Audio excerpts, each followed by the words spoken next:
विद्यार्थी मित्रांनो, आज आपण एक अतिशय महत्त्वाचा प्रश्न पाहणार आहोत आणि तो प्रश्न म्हणजे भारतीय राज्यघटनेची ठळक वैशिष्ट्ये किंवा त्यालाच भारतीय राज्यघटनेचं स्वरूप असं सुद्धा म्हटले जाते।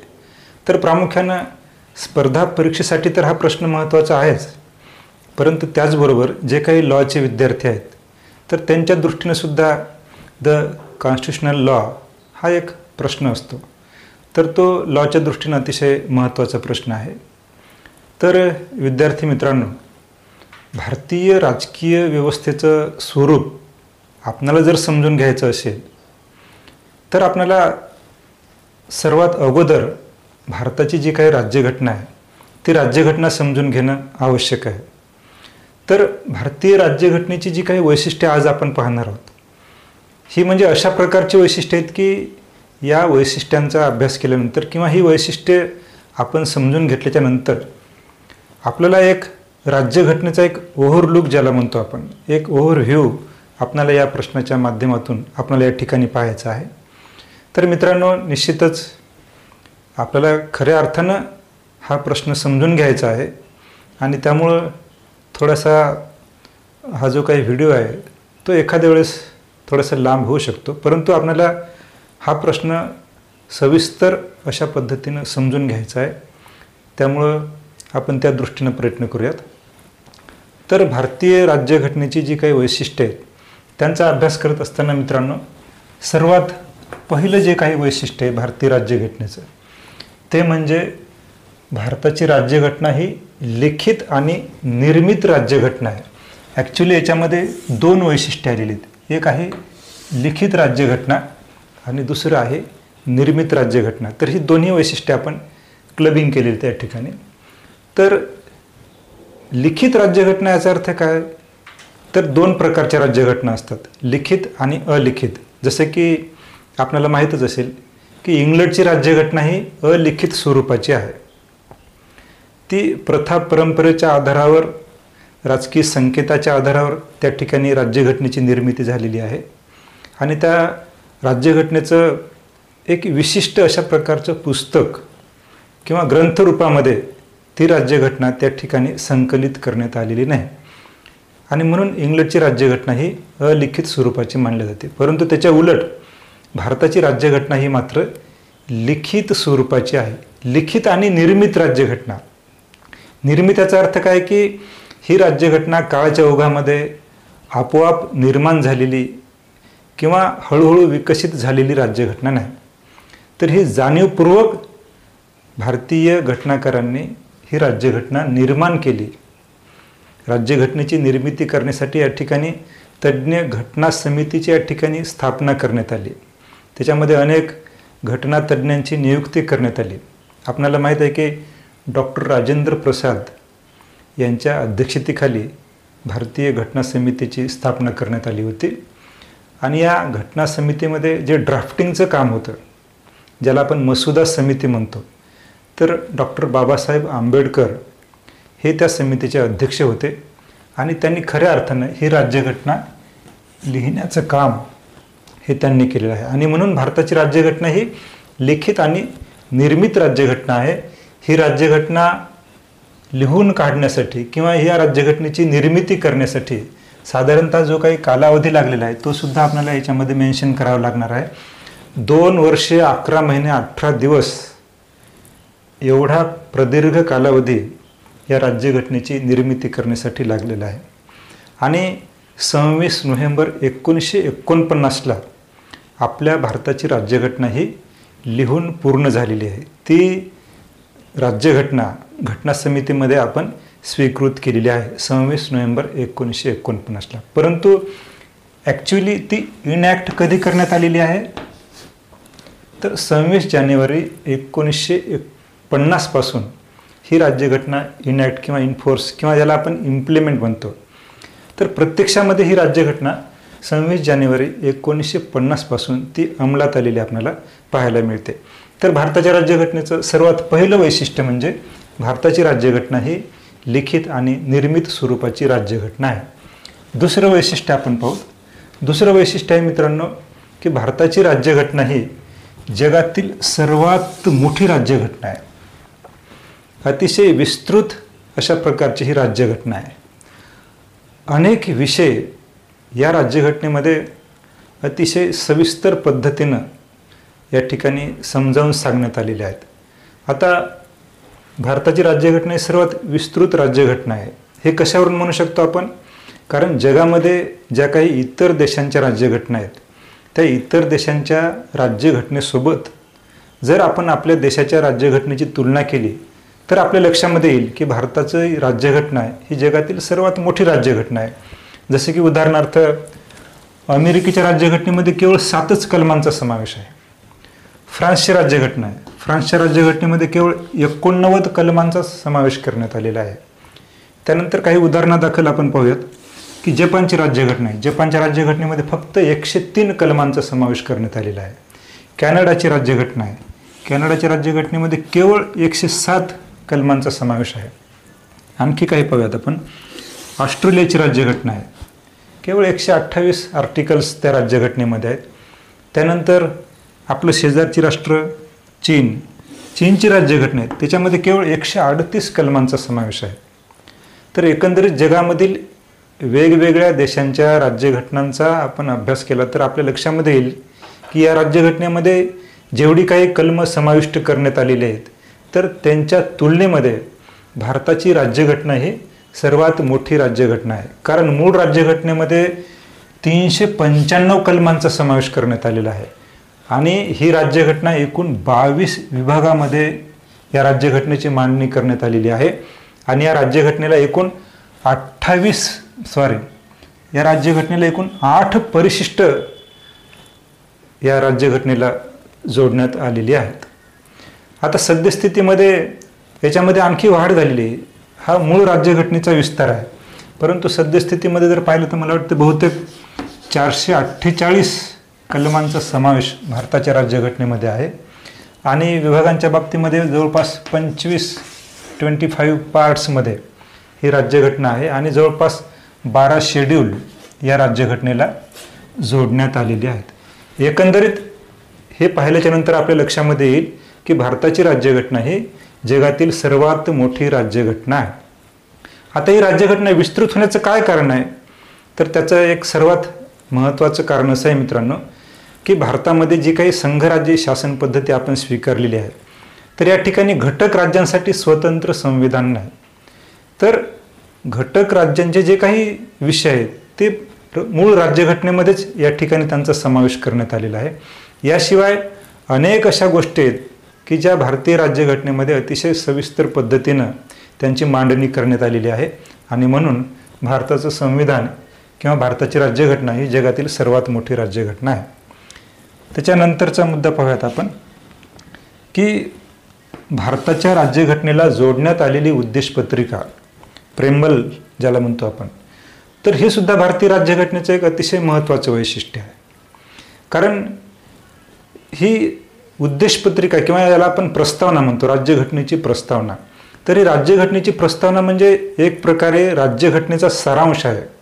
राज्यघटनेचा जो काही अर्क आहे तो सर्व अर्क या उद्देशपत्रिकेमध्ये अतिशय कमीत कमी शब्दामध्ये आणि अतिशय आयडियल किंवा आदर्श पद्धतीनं या उद्देशपत्रिकेमध्ये भारतीय घटनाकारांचा जो काही ध्येयवाद आहे तो त्याच्यामध्ये व्यक्त करण्यात आलेला आहे.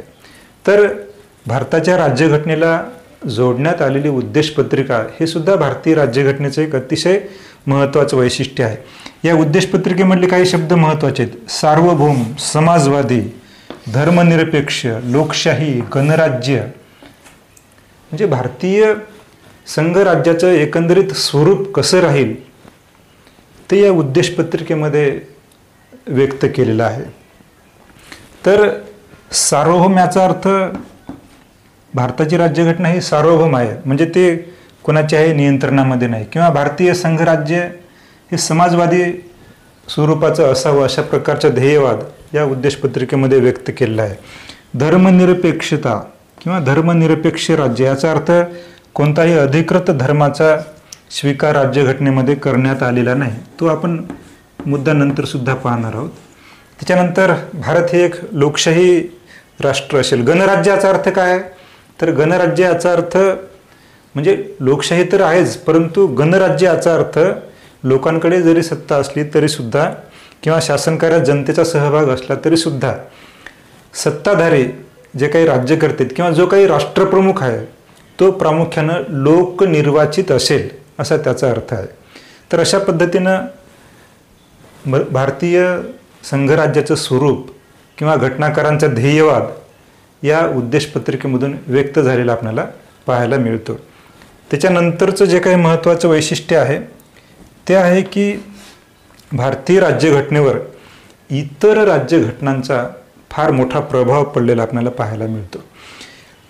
अनेक वेळेस भारतीय राज्यघटनेवर टीकासुद्धा करण्यात येते की भारतीय राज्यघटना ही उसनवारीतून निर्माण झालेली राज्यघटना आहे किंवा इतर देशांच्या राज्यघटनेची ही एक काय म्हणत आपण की उसनवारी आहे.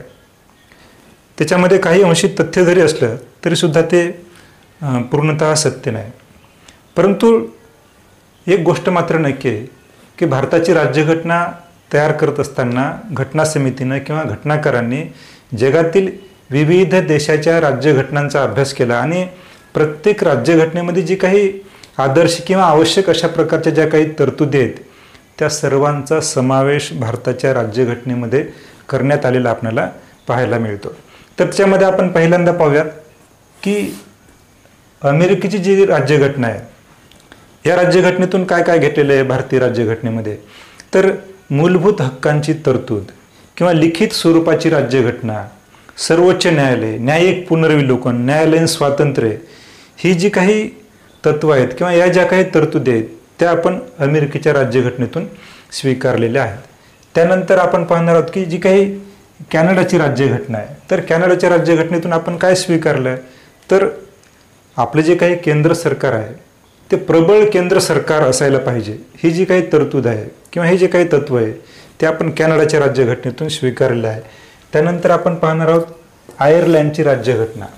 तर आयर्लंडच्या राज्यघटनेतून आपण राज्यनीतीची मार्गदर्शक तत्वे ही तरतूद स्वीकारलेली आहे.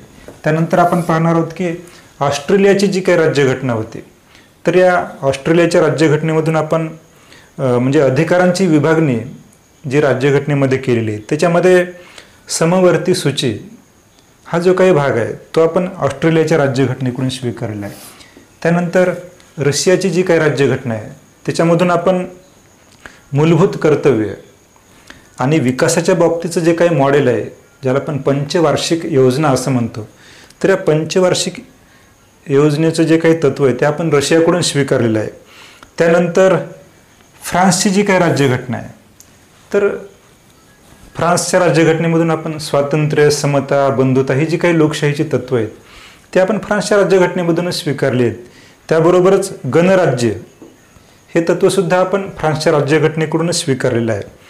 त्यानंतर जपानची जी काही राज्यघटना आहे तर जपानच्या राज्यघटनेमधून आपण एक लीगल प्रोसिजर कायदेशीर प्रक्रिया हा जो काही भाग आहे तो आपण जपानच्या राज्यघटनेकडून स्वीकारलेला आहे. तर अशा पद्धतीनं भारतीय राज्यघटनेचं स्वरूप स्पष्ट करत असताना आपल्या लक्षामध्ये येईल की भारताच्या राज्यघटनेवर जगातील इतर अनेक देशाच्या राज्यघटनांचा प्रभाव पडलेला आहे. परंतु याचा अर्थ भारतीय राज्यघटना म्हणजे इतर राज्यघटनांकडून केलेली उसनवारी आहे असा त्याचा अर्थ नाही. तर मित्रांनो ही तत्त्व जरी आपण इतर देशांच्या राज्यघटनेकडून स्वीकारलेली असली तरीसुद्धा घटनाकारांनी या सर्व तरतुदींची या सर्व तत्वांची म्हणजे भारतीय समाज व्यवस्थेला अनुसरून अनुकूल अशा पद्धतीनं मांडणी आपल्या राज्यघटनेमध्ये केलेली आहे किंवा ही तत्व भारतीय समाज मानसिकतेला कशा पद्धतीनं लागू केली पाहिजेत त्या पद्धतीनं त्याच्यामध्ये आवश्यक अशा प्रकारचे बदल करून म्हणजे ही सर्व तत्व आपण आपल्या राज्यघटनेमध्ये समाविष्ट केलेली आहेत. त्याच्यानंतरचं आणखी एक वैशिष्ट्य पाहूयात आपण की जनतेचे सार्वभौमत्व. याचा अर्थ की जी काही सुप्रीम पॉवर आहे, सुप्रीमसी ज्याला म्हणतो, सर्वोच्च सत्ता, सार्वभौम सत्ता, ही म्हणजे लोकशाहीचं जे काही तत्व आहे त्या तत्वाला अनुसरून भारतीय राज्यघटनेनं सुद्धा जनतेचं सार्वभौमत्व हे जे काही तत्व आहे ते तत्व स्वीकारलेलं आपल्याला दिसून येते. तर जनतेचं सार्वभौमत्व याचा अर्थ अंतिम सत्ता ही भारतीय जनतेकडे आहे. म्हणजेच याचा अर्थ असा आहे, म्हणजे सरकार निर्मिती असेल, कायदे निर्मिती असेल, निर्णय प्रक्रिया असेल, किंवा सरकार बदलणं असेल, किंवा ज्याला आपण सरकारमध्ये बदल करण्याचा अधिकार म्हणूयात, तर हे सर्व अधिकार अंतिमतः भारतीय जनतेला आहेत. आणि म्हणून भारताची जनता हे सार्वभौम आहे. याशिवाय भारतीय राज्यघटनेमध्ये सुद्धा तशा पद्धतीचा उल्लेख केलेला आहे. भारतीय संविधान किंवा भारतीय राज्यघटना ही भारतीय जनतेनं स्वतःप्रत अर्पण केलेली आहे. कारण उद्देशपत्रिकेची सुरुवातच त्या पद्धतीने आहे की आम्ही भारताचे लोक. याचाच अर्थ संविधान म्हणजे हे जरी घटना समितीकडून जरी निर्माण करण्यात आलेलं असलं तरीसुद्धा संविधान स्वीकारत असताना ते व्यापक अर्थानं सर्व भारतीय जनतेनं ते स्वीकारलेलं आहे असा त्याचा अर्थ होतो. आणि आत्तापर्यंतच्या एवढ्या कालखंडामध्ये भारतीय जनतेकडून आत्तापर्यंत या संविधानाला अशा पद्धतीने विरोधसुद्धा झालेला नाही. आणि म्हणून एक प्रकारे भारतीय जनतेची या संविधानाला संमती आहे असं आपण मानायला काही हरकत नाही. तर जनतेकडे असलेली सार्वभौम सत्ता, जनतेचं सार्वभौमत्व हे सुद्धा भारतीय राज्यघटनेचं एक अतिशय महत्त्वाचं वैशिष्ट्य आहे. तर यानंतर भारतीय राज्यघटनेचं जे काही वैशिष्ट्य आपण पाहणार आहोत, तर ते भारतीय राज्यघटनेमध्ये जी काही घटना दुरुस्तीची प्रक्रिया सांगितलेली आहे, तर या घटना दुरुस्तीच्या प्रक्रियेशी संबंधित अशा प्रकारचं भारतीय राज्यघटनेचं वैशिष्ट्य आहे. आणि ते म्हणजे भारतीय राज्यघटना ही अंशतः लवचिक आहे आणि अंशतः परिदृढ आहे. म्हणजे पार्शली फ्लेक्झिबल आणि पार्शली रिज्ड अशा प्रकारची भारताची राज्यघटना आहे. मित्रांनो, घटना दुरुस्तीच्या आधारावर जर पाहिलं तर जगामध्ये दोन प्रकारच्या राज्यघटना पाहायला मिळतात. एक राज्यघटना म्हणजे अशा प्रकारची राज्यघटना की ज्याच्यामध्ये सहजासहजी बदलच करता येत नाही, ज्याला आपण ताठर राज्यघटना असं म्हणतो किंवा परिदृढ राज्यघटना असं म्हणतो. आणि दुसरी अशा प्रकारची राज्यघटना की ज्याच्यामध्ये अतिशय म्हणजे साध्या बहुमतानं ज्याच्यामध्ये वारंवार बदल करता येऊ शकतो अशा प्रकारची राज्यघटना, ज्याला आपण लवचिक राज्यघटना म्हणतो किंवा ज्याला आपण फ्लेक्झिबल राज्यघटना म्हणतो. तर या दोन्ही राज्यघटनांना तिसरा पर्याय म्हणजे भारतीय राज्यघटनेनं दिलेला आहे की भारतीय राज्यघटना ही अंशतः लवचिक आणि अंशतः परिदृढ आहे. म्हणजे या दोन्ही तत्वांचं जे काही मिक्सचर आहे तर ते भारतीय राज्यघटनेमध्ये करण्यात आलेलं आहे. तर कशा त्या पद्धतीनं बघूयात आपण की अंशतः लवचिक याचा अर्थ काय, तर भारताच्या राज्यघटनेमध्ये काही भाग असा आहे की त्या भागामध्ये अगदी साध्या बहुमतानं सहज त्यामध्ये आपण बदल करू शकतो, राज्यघटनेमध्ये आपण दुरुस्ती करू शकतो. साध्या बहुमताने याचा अर्थ की सभागृहामध्ये जे काही एकूण सदस्य उपस्थित आहे त्या उपस्थित सदस्यांपैकी बहुमतानं जर त्याला संमती मिळाली तर तशा प्रकारची दुरुस्ती राज्यघटनेमध्ये होऊ शकते. त्याच्यानंतर राज्यघटनेमध्ये काही भाग असा आहे की ज्याच्यामध्ये आपल्याला साध्या बहुमतानं दुरुस्ती करता येत नाही, तर त्याच्यासाठी आपल्याला 2/3 म्हणजे बहुमताची आवश्यकता असते. याशिवाय काही भाग तर असा आहे राज्यघटनेमध्ये की त्याच्यामध्ये संसदेचं म्हणजे 2/3 बहुमत तर आवश्यक आहेच, प्लस त्याच्यामध्ये घटक राज्यांचं बहुमत त्याच्यामध्ये आवश्यक आहे. म्हणजेच अंशतः परिदृढ पाहत असताना त्याच्यामध्ये काही भाग असा आहे की ज्याला 2/3 बहुमताची आवश्यकता आहे आणि प्लस घटक राज्यानं सुद्धा बहुमतानं त्या दुरुस्तीला संमती देणं आवश्यक आहे. तर ही अतिशय म्हणजे दोन्ही टोकाची जी काही भूमिका आहे तर त्याचा एक चांगल्या पद्धतीनं काय म्हणत आपण त्याला की संयोग भारताच्या राज्यघटनेमध्ये आपल्याला पाहायला मिळतो. त्याच्यानंतर भारताच्या राज्यघटनेचं जे काही महत्त्वाचं वैशिष्ट्य आहे ज्याला आपण भारतीय संघराज्याचं वैशिष्ट्य जसं म्हणता येईल किंवा भारतीय शासन पद्धतीचं वैशिष्ट्यसुद्धा म्हणता येईल, आणि ते म्हणजे फेडरल पॉलिटिकल सिस्टम, की भारतीय शासन पद्धती ही संघराज्य शासन पद्धती आहे. आपण संघराज्याचा स्वीकार केलेला आहे. भारत हे काही एकात्म राज्य नाही. तर संघराज्याचा स्वीकार करत असताना भारतामध्ये जी काही संघराज्याची निर्मिती आहे ती केंद्रोत्सारी पद्धतीनं झालेली आहे. दोन पद्धतीनं कोणत्याही संघराज्याची निर्मिती होत असते. एकतर संघराज्य निर्माण करण्याचा अधिकार हा केंद्राला असतो, किंवा काही देशांच्या बाबतीमध्ये घटक राज्यांनी मिळून केंद्र सरकारची स्थापना केलेली आपल्याला पाहायला मिळते. की जसं की आपण अमेरिकेचं उदाहरण घेऊयात, की अमेरिकेमध्ये अगोदर सर्व घटक राज्य होती आणि या सर्व घटक राज्यांनी एकत्र येऊन केंद्र सरकारची निर्मिती केली, म्हणजेच अमेरिकेची निर्मिती केली. त्याला आपण केंद्राकर्षी संघराज्य असं म्हणतो. परंतु भारतीय संघराज्याचं स्वरूप मात्र केंद्रोत्सारी स्वरूपाचं आहे. म्हणजे या ठिकाणी केंद्र सरकार अगोदर अस्तित्वामध्ये आलं आणि मग केंद्र सरकारने या ठिकाणी हळूहळू वेगवेगळ्या घटक राज्यांची निर्मिती केली. याचाच अर्थ भारतामध्ये नवीन घटक राज्य निर्माण करण्याचा अधिकार हा या ठिकाणच्या केंद्र सरकारला आहे.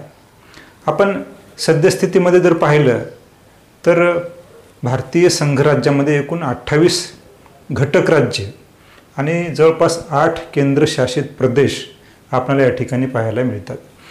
तर संघराज्य याचा अर्थ या ठिकाणी अनेक घटक राज्यांचे मिळून भारतीय राज्य बनलेलं आहे. या ठिकाणी दुहेरी शासन व्यवस्थेचा आपण स्वीकार केलेला आहे. म्हणजे या ठिकाणी पॅरलल जसं केंद्र सरकार आहे तसं या ठिकाणी राज्य सरकारसुद्धा अस्तित्वामध्ये आहे. आता भारतीय संघराज्य हे अमेरिकन संघराज्यापेक्षा थोडंसं वेगळं आहे. जसं पाहिलं आपण की अमेरिकेमध्ये प्रत्येक घटक राज्याला स्वतंत्र संविधान आहे, परंतु या ठिकाणी मात्र तसं नाही. या ठिकाणी राज्यघटनेमध्येच अधिकारांची विभागणी केलेली आपल्याला पाहायला मिळते. घटक राज्यांचे अधिकार हे वेगळे आहेत आणि केंद्र सरकारचे अधिकार हे वेगळे आहेत. तर संघराज्यामध्ये या ठिकाणी दुहेरी शासन व्यवस्थेचा आपण स्वीकार केलेला आहे. केंद्रीय पातळीवरची शासन व्यवस्था वेगळी आहे आणि राज्य पातळीवरची शासन व्यवस्था ही वेगळी आहे. केंद्रीय पातळीवर पाहतो आपण त्या ठिकाणी राष्ट्रपती हा राष्ट्रप्रमुख आहे, त्यानंतर कार्यकारी प्रमुख हा त्या ठिकाणचा पंतप्रधान आहे. केंद्रीय पातळीवर मंत्रिमंडळ आहे, कायदेमंडळ आहे. तसंच घटक राज्याच्या पातळीवर सुद्धा राज्यपाल हा त्या घटक राज्याचा प्रमुख आहे. मुख्यमंत्री हा त्या ठिकाणचा कार्यकारी प्रमुख आहे. राज्याच्या पातळीवर सुद्धा मंत्रिमंडळ अस्तित्वामध्ये आहे आणि राज्याच्या पातळीवर सुद्धा कायदेमंडळ किंवा विधिमंडळ म्हणजेच विधानसभा आणि विधान परिषद अस्तित्वामध्ये असलेले आपल्याला पाहायला मिळतात. तर अशा पद्धतीनं संघराज्य शासन पद्धतीचा केलेला स्वीकार हे सुद्धा भारताच्या राज्यघटनेचं एक अतिशय महत्त्वाचं वैशिष्ट्य आहे. त्याच्यानंतर शासन पद्धतीला अनुसरूनच आणखी एक महत्त्वाचं वैशिष्ट्य पाहूयात आपण, ते म्हणजे सांसदीय शासन पद्धतीचा स्वीकार, पार्लमेंटरी गव्हर्नमेंट ज्याला म्हणतो आपण. तर संसदीय शासन पद्धतीचा स्वीकार करणं हे अगदी स्वाभाविकच होतं, कारण आपल्याला जो काही वारसा आहे ब्रिटिशांचा वारसा लाभलेला आहे, राजकीय वारसा, आणि त्यामुळं इंग्लंडमध्ये अस्तित्वात असलेल्या संसदीय शासन पद्धतीचा प्रभाव भारतीय घटनाकारांवर फार मोठ्या प्रमाणात पडलेला आहे आणि त्याचा एक फार मोठा अनुभवसुद्धा आपल्याला लाभलेला आहे. आणि म्हणून साहजिकच आपण संसदीय शासन पद्धतीचा स्वीकार केलेला आहे. आणि त्याचबरोबर भारतासारख्या देशाला म्हणजे व्यक्तिपूजेपासून किंवा हुकुमशाही प्रवृत्तीपासून वाचवण्यासाठी संसदीय शासन पद्धती ही घटनाकारांना अतिशय महत्त्वाची वाटते. आता संसदीय शासन पद्धती कशाला म्हणायचं, तर संसदीय शासन पद्धतीचं सर्वात महत्त्वाचं जे काही वैशिष्ट्य आहे ते म्हणजे या ठिकाणी नाममात्र राष्ट्रप्रमुख किंवा नामधारी राष्ट्रप्रमुख आणि वास्तविक कार्यकारी प्रमुख म्हणजे 2 प्रमुख या संसदीय शासन पद्धतीमध्ये आपल्याला पाहायला मिळतात. जसे की भारतामध्ये राष्ट्रपती हा भारताचा नामधारी राष्ट्रप्रमुख आहे आणि वास्तविक सत्ता ही कुणाकडे आहे तर पंतप्रधानाकडे आहे. पंतप्रधान हा या ठिकाणचा कार्यकारी प्रमुख आहे.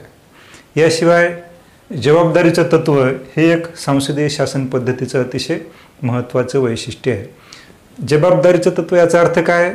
तर याचा अर्थ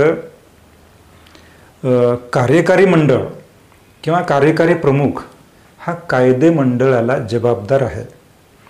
कायदे मंडळ किंवा विधिमंडळ, जसे की भारताच्या संदर्भामध्ये लोकसभा, म्हणजे जोपर्यंत लोकसभेचा मंत्रिमंडळावर आणि पंतप्रधानावर विश्वास आहे तोपर्यंत ते आपल्या पदावर कार्यरत राहू शकते. आणि ज्यावेळेस ते अविश्वास व्यक्त करेल, म्हणजे भारताचं विधिमंडळ म्हणजेच लोकसभा, त्यावेळेस कार्यकारी मंडळाला राजीनामा द्यावा लागतो किंवा त्याला पदावरून दूर व्हावं लागतं. आणि त्यामुळं संसदीय शासन पद्धतीमध्ये कार्यकारी मंडळ किंवा मंत्रिमंडळ हे अतिशय जबाबदारीनं आपली भूमिका पार पाडत असते. जनतेच्या प्रश्नाकडे किंवा जनहिताकडे ते सहजासहजी दुर्लक्ष करत नाही, कारण त्याला स्वतःकडे असलेलं बहुमत हे टिकवून ठेवायचं असतं. तर जबाबदारीचं तत्व हे संसदीय शासन पद्धतीचं एक महत्त्वाचं वैशिष्ट्य आहे. त्याच्यानंतर आणखी भारतीय राज्यघटनेचं महत्त्वाचं जे काय वैशिष्ट्य आहे ते म्हणजे भारतीय राज्यघटनेनं केलेला धर्मनिरपेक्षतेचा स्वीकार. म्हणजे उद्देशपत्रिकेमध्ये तो शब्द आलेलाच आहे. याचा अर्थ काय आहे? तर याचा अर्थ असा आहे की भारताच्या राज्यघटनेनं कोणत्याही धर्माला अधिकृत धर्म किंवा राज्याचा धर्म, राजधर्म म्हणून मान्यता दिलेली नाही. परंतु मूळ राज्यघटनेमध्ये किंवा उद्देशपत्रिकेमध्ये धर्मनिरपेक्षता हा जो काही शब्द होता, म्हणजे तो शब्द त्या ठिकाणी अस्तित्वामध्ये नव्हता.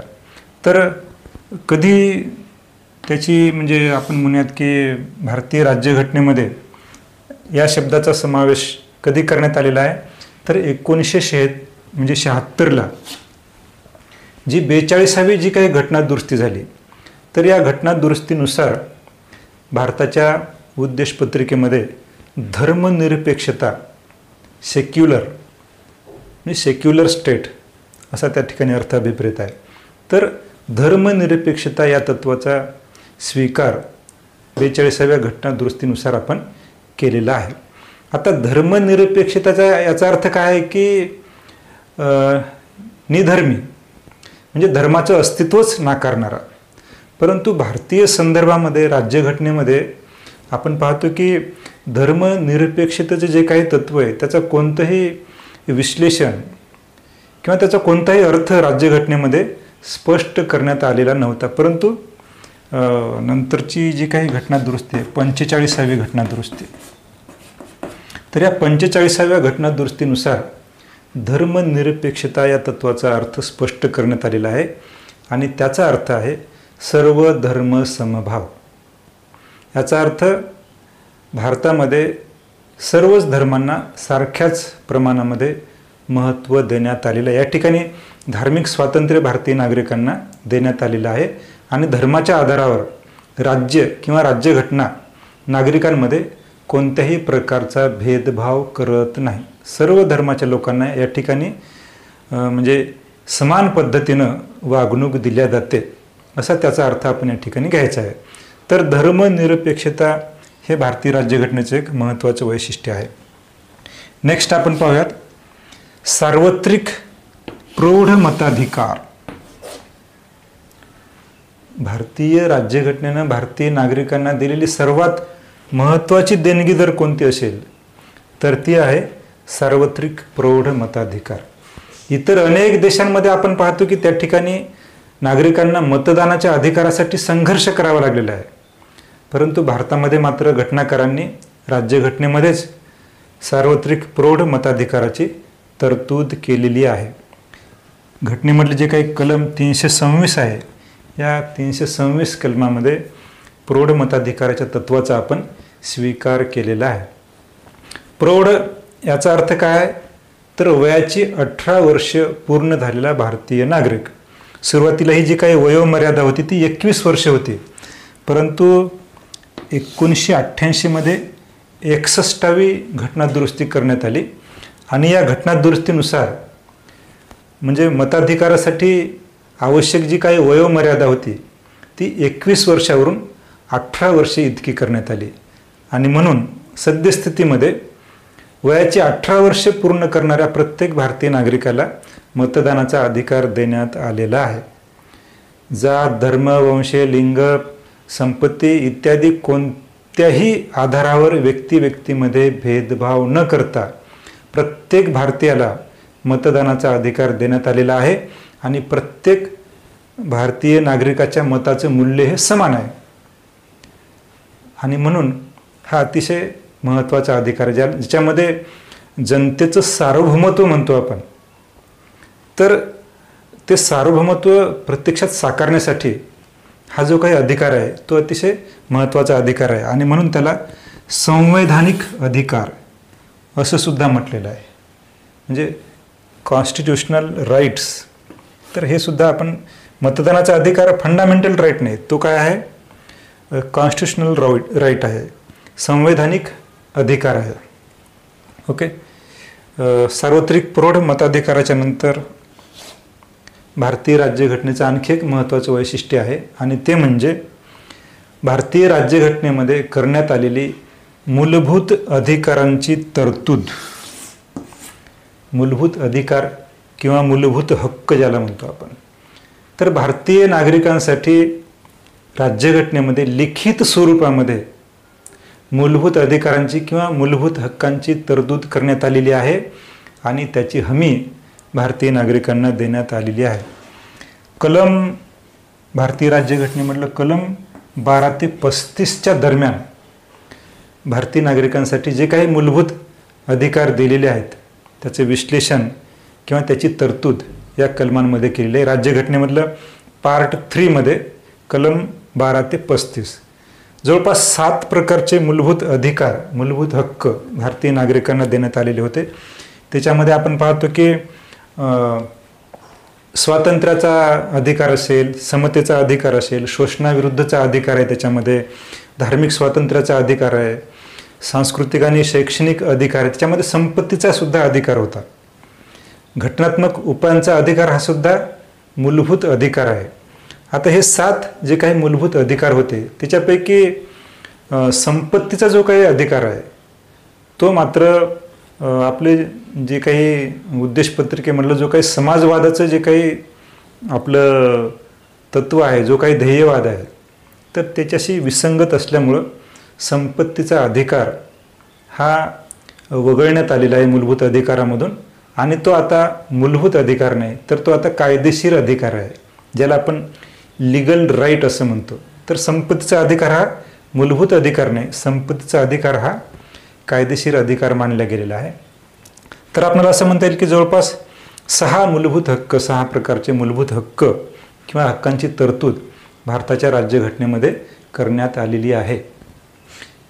त्याच्यानंतर आणखी नंतरचं वैशिष्ट्य पाहणार आहोत आपण, राज्यनीतीची मार्गदर्शक तत्वे, directive principles of the state policy. तर हे एक आगळं वेगळं अशा प्रकारचं वैशिष्ट्य आहे. आपण पाहतो की आयर्लंडच्या राज्यघटनेमधून खऱ्या अर्थानं ही जी काही तरतूद आहे किंवा हे जे काही तत्व आहे त्या तत्वाचा स्वीकार भारतीय राज्यघटनेमध्ये करण्यात आलेला आहे. राज्यघटनेमध्ये पार्ट 4 मध्ये म्हणजेच 4थ्या भागामध्ये कलम 36 ते 51च्या दरम्यान राज्यनीतीची मार्गदर्शक तत्व सांगितलेली आहेत. आता काय आहेत ही मार्गदर्शक तत्वे? तर भारतामध्ये खऱ्या अर्थानं सामाजिक आणि आर्थिक लोकशाही जर आपल्याला रुजवायची असेल तर त्या दृष्टीनं राज्यनीतीची मार्गदर्शक तत्व ही अतिशय आवश्यक आहेत.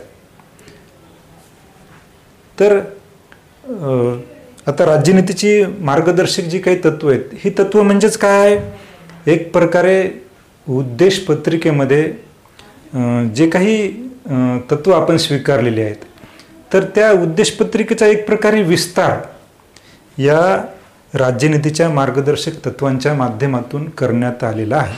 आता ही तत्व कुणासाठी आहेत? राज्यनीतीची मार्गदर्शक तत्व कुणासाठी आहेत?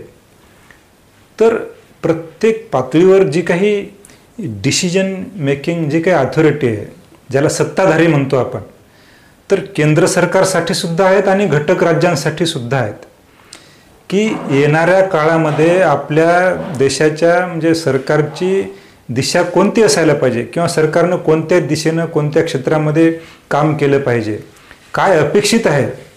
तर त्या सर्व तत्वांचा समावेश किंवा त्याचे विश्लेषण या राज्यनीतीच्या मार्गदर्शक तत्वामध्ये केलेलं आहे. परंतु या तत्वांचं आणखी एक महत्त्वाचं वैशिष्ट्य असं आहे की याला कायदेशीर आधार नाही, म्हणजे ती सरकारवर बंधनकारक नाहीत.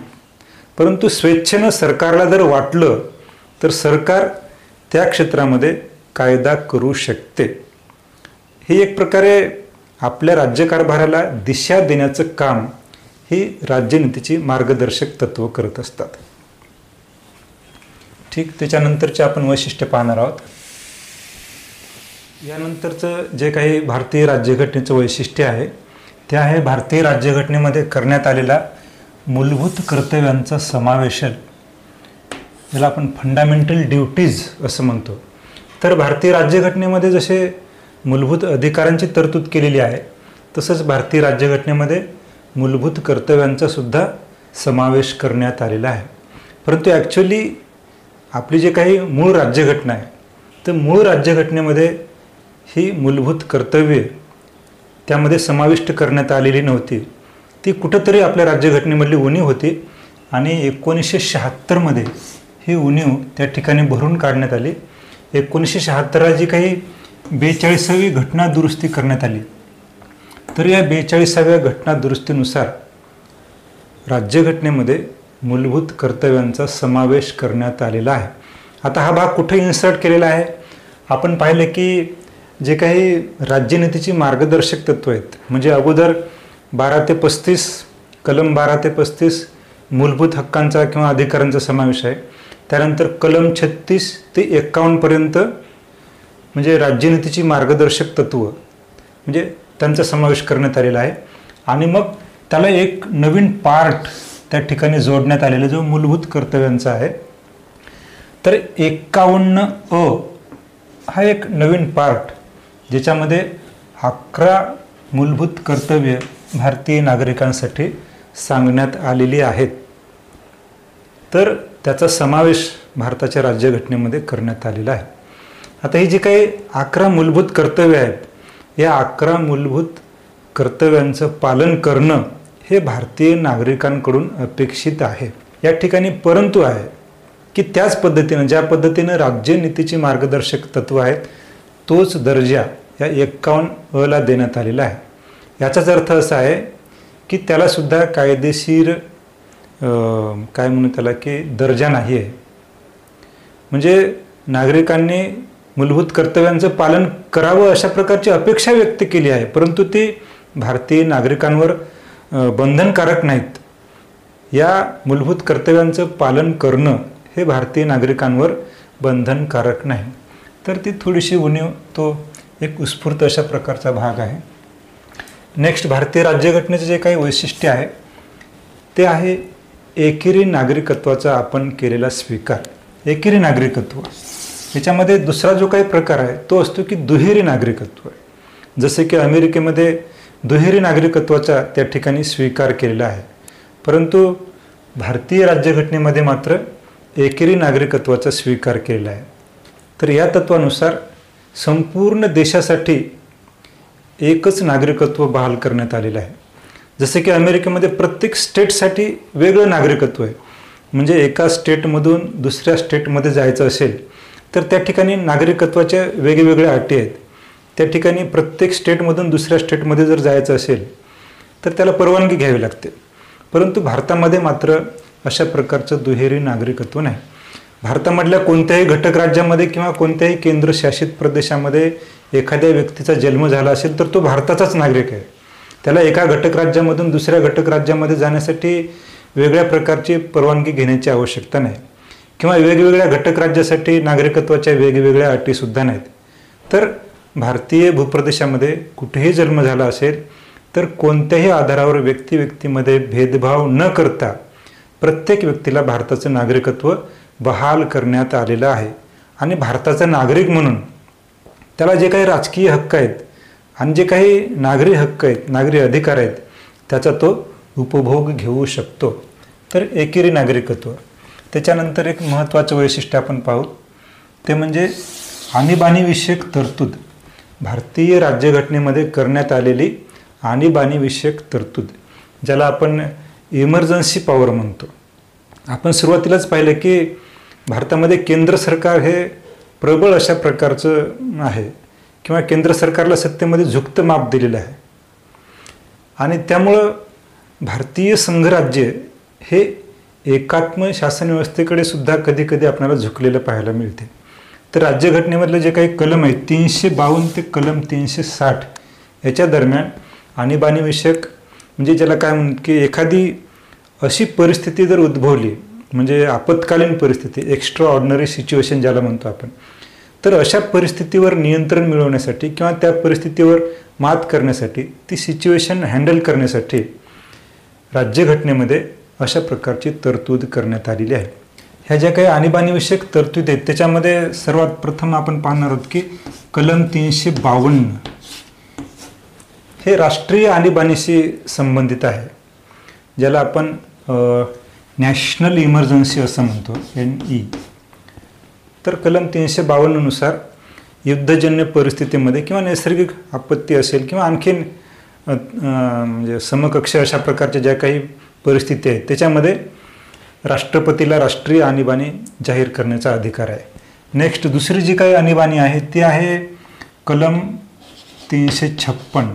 हे सर्वांना परिचित आहे कलम 356, ज्याला आपण घटनात्मक आणीबाणी असंही म्हणतो किंवा त्याला राज्यांतर्गत आणीबाणी असंही म्हणतो किंवा त्याला आपण राष्ट्रपती राजवट असं सुद्धा म्हणत असतो. म्हणजे एखाद्या राज्याचा राज्यकारभार हा घटनेनुसार चालवणं जर अवघड झालं असेल तर त्या ठिकाणी राष्ट्रपती या कलमाचा वापर करत असतात, कलम 356. आणि आणीबाणीच्या अनुषंगानं सर्वात शेवटची जी काही तिसऱ्या क्रमांकाची आणीबाणी सांगितलेली आहे ती आहे फायनान्शियल इमर्जन्सी. कलम 360 आर्थिक आणीबाणीची तरतूद करण्यात आलेली आहे. परंतु सुदैवानं आतापर्यंत आर्थिक आणीबाणी आपल्या देशामध्ये लागू करण्यात आलेली नाही. तर अशा पद्धतीनं 3 प्रमुख आणीबाणीविषयक तरतुदी भारताच्या राज्यघटनेमध्ये आपल्याला पाहायला मिळतात. आणि ज्या वेळेस अशा प्रकारची आणीबाणी जाहीर केल्या जाते त्यावेळेस आपल्या संघराज्याचं रूपांतर एका एकात्म राज्यामध्ये होत असते आणि सर्व अधिकार त्या काळामध्ये केंद्र सरकारला प्राप्त होतात. आणखी महत्त्वाचं म्हणजे आणीबाणीविषयक किंवा आणीबाणीच्या काळामध्ये नागरिकांचे मूलभूत अधिकारसुद्धा स्थगित होऊ शकतात. ठीक, नेक्स्ट नंतरचं वैशिष्ट्य आहे स्वतंत्र न्याय व्यवस्था. आता the theory of power separation किंवा सत्ता विभाजनाचा सिद्धांत म्हणतो आपण. मॉन्टेस्क्यू नावाच्या विचारवंतानं तो सिद्धांत सांगितला आणि अमेरिकेच्या राज्यघटनेमध्ये त्याचा स्वीकार केला. तर भारताच्या राज्यघटनेमध्ये सुद्धा सत्ता विभाजनाच्या सिद्धांताचा स्वीकार केलेला आहे. कलम 350 न्यायविषयक सत्ता ही कार्यकारी सत्तेपासून आणि कायदेविषयक सत्तेपासून स्वतंत्र करण्यात आलेली आहे. कारण म्हणजे नागरिकांच्या मूलभूत हक्कांचं संरक्षण करायचं आहे, त्याच्यानंतर अल्पसंख्याकांच्या हक्काचं संरक्षण करायचं आहे आणि हे सर्व करत असताना कोणत्याही राजकीय दबावाला बळी न पडता कोणत्याही राजकीय हस्तक्षेपापासून दूर राहून अतिशय निःपक्षपातीपणे ही भूमिका या ठिकाणच्या न्यायव्यवस्थेला पार पाडता यावी त्या दृष्टीनं अशा प्रकारची तरतूद भारताच्या राज्यघटनेमध्ये करण्यात आलेली आहे.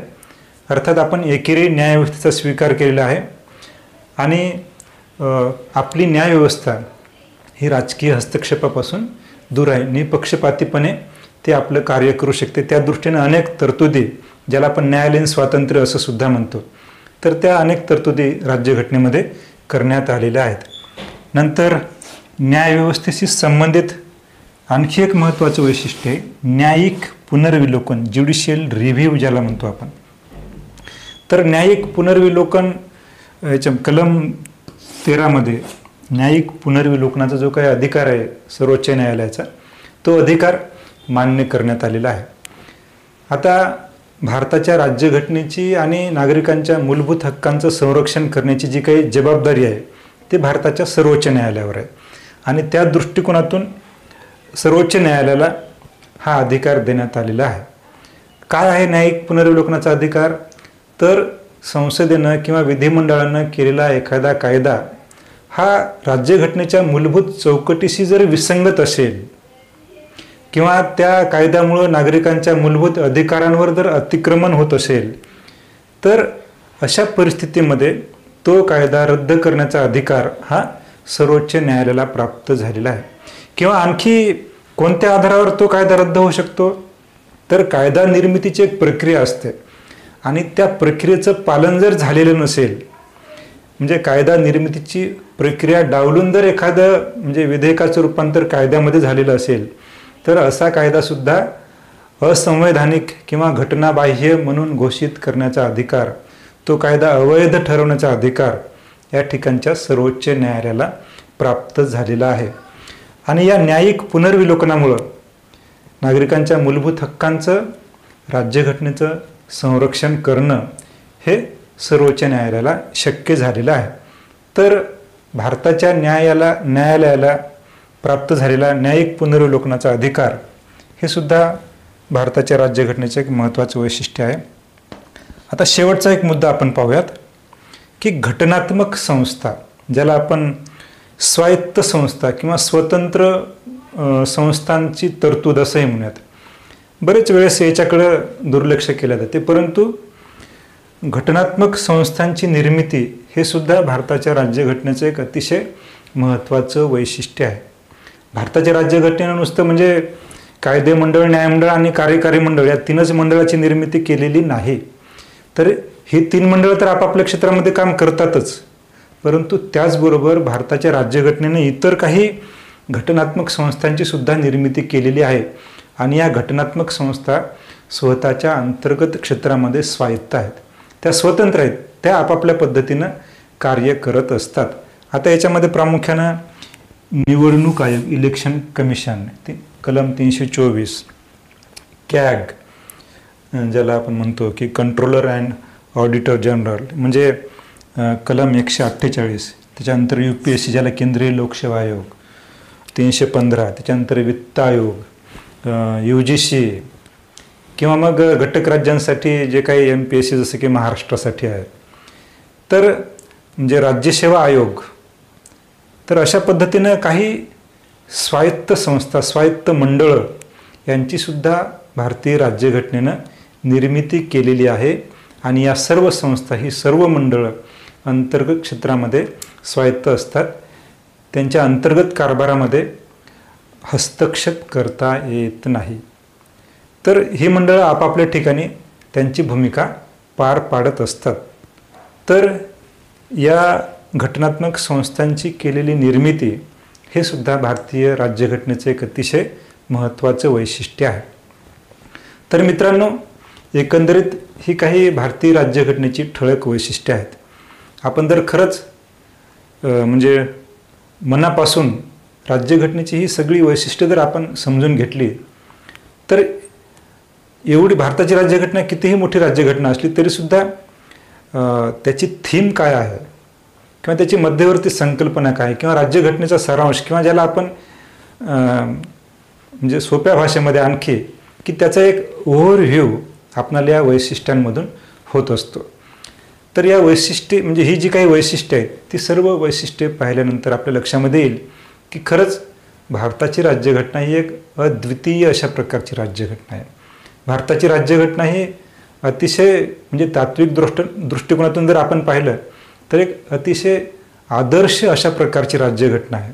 हा भारतीयांसाठी एक अतिशय महत्त्वाचा दस्तऐवज आहे आणि या राज्यघटनेच्या जोरावरच आपण आत्तापर्यंत भारताचा जो काही विकास केलेला आहे, या ठिकाणी जी काही राजकीय स्थिरता प्रदान केलेली आहे, या ठिकाणी जो काही घटनात्मक किंवा कायदेशीर जो काही राज्यकारभार आपण पार पाडलेला आहे किंवा आपली राष्ट्राची अखंडता किंवा एकत्मता टिकवून ठेवण्यामध्ये आपण जे काही यशस्वी झालो आहोत, तर या अशा अनेक गोष्टींचं श्रेय आपल्याला भारताच्या राज्यघटनेला द्यावं लागते आणि म्हणून भारताची राज्यघटना ही खरोखरच अद्वितीय अशा प्रकारची राज्यघटना आहे हे आपल्याला मान्य करावं लागते.